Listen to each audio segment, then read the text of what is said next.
New York City, we got Kellyanne Conway, who's running the Trump campaign. What's going on out there?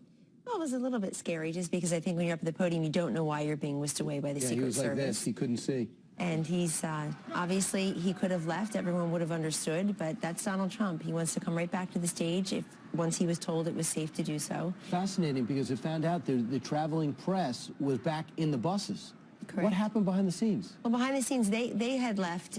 Show's over. They left, the show's over. And this protester, we're finding out this morning, is he's a Democrat, I'm told. Hillary supporter. A Hillary supporter. And so people are trying to spin it, Brian, that, oh, well, this is the kind of action you get at your rallies when you say certain things. This guy was a Democrat, probably a plant. And look, I just think it's a microcosmic example of how desperate they're becoming. They're following us all over the map. We're scrambling the electoral map. We're playing follow the leader with us in the lead. For all the bluster over the last couple of weeks of the race is over, and we're going to turn Texas and Georgia from red to blue. They're back in Michigan today. She's got Barack Obama going to Michigan, Bill and Hillary Clinton. They were just in Wisconsin. They're practically taking up residence in Pennsylvania, New Hampshire, all so-called blue states, where we are either leading or tied. And what is your internal polling telling you about what is going on in Minnesota and in Michigan? So we hadn't been in the field in Minnesota in a while, and based on some stuff we were getting back from the ground, we did a quick poll in Minnesota, down 3 points, so we thought, let's go to Minnesota. It's the same type of trend that we saw happening in Michigan and Wisconsin, New Hampshire, Nevada weeks ago. And so we feel really good. We get a daily report on the absentee voting and early voting. We like those trends compared to where the Republican nominee was in 2012. A lot of people are very concerned about Florida on the Republican side because of the early turnout. It seemed to switch back to Democrats, and there seems to be a big Hispanic turnout, and I guess the assumption is that would be against the Republicans. It would certainly, if all that were true, it would help Hillary Clinton marginally. It's not all true. We also see upticks in the number of Republican ballots that were requested in key counties, and then we also see based on some of the returns, we feel very good, particularly because we predict, Brian, that on Tuesday you're going to see the voter lines swelling with Trump supporters. And look, you see this momentum and enthusiasm, it matters. Why? Because Trump voters and the rest of America had been told for 2 weeks, the race is over, the path is closed, and there they are lining up for hours. It looks like, frankly, it looks like Obama 2008 all over again, plus. You know what's interesting, too? The early voting. A lot of people went to the polls at the beginning of October in the state of Nevada. That's before the FBI reopened the investigation on October 28th, that Friday. Obamacare collapsed. Before Obamacare collapsed, and before this story this morning of Hillary Clinton's maid having all the access to her emails and printing out emails. So early voters went at the beginning of October without having all the information. Should we do away with early voting? I don't really care for extended voting for a month in some of these states. I don't see what the purpose is. And frankly, some of it passed with Republican governors and Republican legislatures in charge, P.S.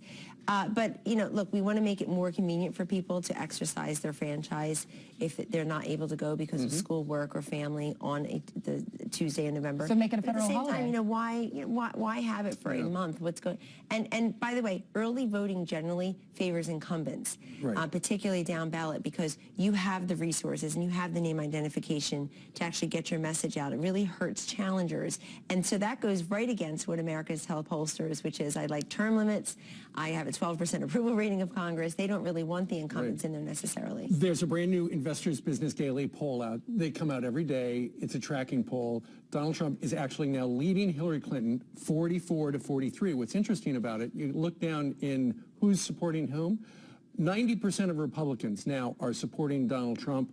He's got 41% of the independents. So the message that Donald Trump and Mike Pence have had all along where, hey, Republicans, time to come on home. Yes. They're coming home. They're coming home. That number was in the 70s not so long ago in terms of 75, 78% of Republicans. When we see them coming home, you saw yesterday that very well illustrated. You saw Mike Pence with Governor Walker and Speaker Ryan and Senator Johnson, whose numbers are improving in Wisconsin himself. You saw Doug Ducey, the governor of Arizona, earlier in the week with Mike Pence. So we saw Ed Gillespie in Virginia introduce him last night to a huge crowd. We feel great about the fact that we have GOP unity. I know there are a couple of, you know, big mouths out there who are against us, and they tend to, not ironically, not coincidentally, get a lot of airtime and print time, and that's their right. But we feel great about the rank and file. Everywhere you go, I meet people in these rallies that say, I haven't been this excited since Ronald Reagan, or I haven't even bothered to vote in the last couple cycles, because I will ask them, do you mind if I ask you, did you vote for President Obama? Right. The world is my focus group, Steve. Come on. Did you vote for President Obama? Did you vote for President Clinton, Bill Clinton before? And sometimes they have, sometimes they're straight ticket Republicans, but either way, they have a story to tell, which is, Donald Trump didn't make me leave the Republican Party. It got me excited about the race. You know, one thing we're doing now, like we haven't done in the beginning, is every network is carrying every candidate's speech between Hillary Clinton and Donald Trump. And I'm hearing him always open with the news of the day. Yes. And will this be something that that Donald Trump brings up today? That the nanny, the housekeeper had access to classified material on the fax and in the email, and might have an answer to where the Apple computer disappeared to? He absolutely should, and he will. In addition to every single state he goes into, Brian, reminding the people there how their Obamacare premiums have increased. A state like Minnesota, where he's going today, where the Democratic governor has been very critical. Governor Dayton has been very critical of Obamacare. Basically sounds like Donald Trump and Mike Pence on the problems with Obamacare, how unaffordable, how inaccessible. But I think this maid story is important for another reason. The housekeeper story is important because Hillary Clinton has been telling everybody, folks have already made up their mind about what they think on the emails. That's pretty arrogant. It's also inaccurate. It's not true, because every day we find out something new about either our national security being put at risk because of her reckless, selfish, peevish behavior. And we really feel, we find out like another iteration of what I always call Hillary first. Her entire career has been about protecting and advancing Hillary Clinton. Everybody else be darned. This shows you again. Yeah, it shows there's a different standard, because to handle these classified secrets, and apparently, and we're learning now from this great big State Department document on Friday, 1,000 documents are out there. They would constantly say, okay, let's have Marina Santos print it. Let's have her fax it. Let's have all the stuff. She did not have security clearance. And so it just goes to show you, and you can see the classified documents right there. Unbelievable. It just goes to show you how flawed the FBI investigation was into her criminal email scandal. And so, 48 hours out, is this the last high heel to drop? No, it's not the last stiletto to drop, I'm sure. But it also tells us, why even wait for something else, Steve? Why not just, don't we have enough evidence now that she's unfit and unqualified to be president of the United States and commander-in-chief? She's completely disqualified herself by the way that she has so recklessly and carelessly handled this information. Let me make very clear. I feel sorry for the housekeeper. These stories are not about the housekeeper. She wasn't reckless in her handling of it. In fact, she's doing a great job. That's right. She's doing a great job. The issue is not FBI Director Comey. The issue is Hillary Clinton. That's who's running for president. That's who put your security and your family's security right on the line, jeopardize it, basically, again, for petty personal reasons. The idea that the Democrats are running around saying 650,000 emails, they may all be duplicates. Really? I mean, even if 100,000 of them are of Anthony Weiner's parts, then we're down to 500,000. Sorry, it's a family show. Right. It's early on a Sunday, pre-church. Remember when Donald Trump's been on the campaign trail talking about how bad Obamacare is, and Bill Clinton said, yeah, it's the craziest thing I've ever seen. We agree. We've ever seen. Well, then Donald Trump's also on the campaign trail saying the system is rigged. Well, it turns out Bill Clinton thinks so too. Nice. There's a transcript from a speech back in 2015, and this is what he said. Closed-door fundraiser, too. That's We're right. not supposed to hear this. That's right. He said there are lots of people who are sick and tired of working their heart out and never getting a pay raise. And so they think the political system is rigged against them, which it is to some extent. There you go, bingo. No, we keep on channeling Bill Clinton on certain things. The other thing I would just point out is all this tells me is that we've been asking the right questions about the wrong candidate.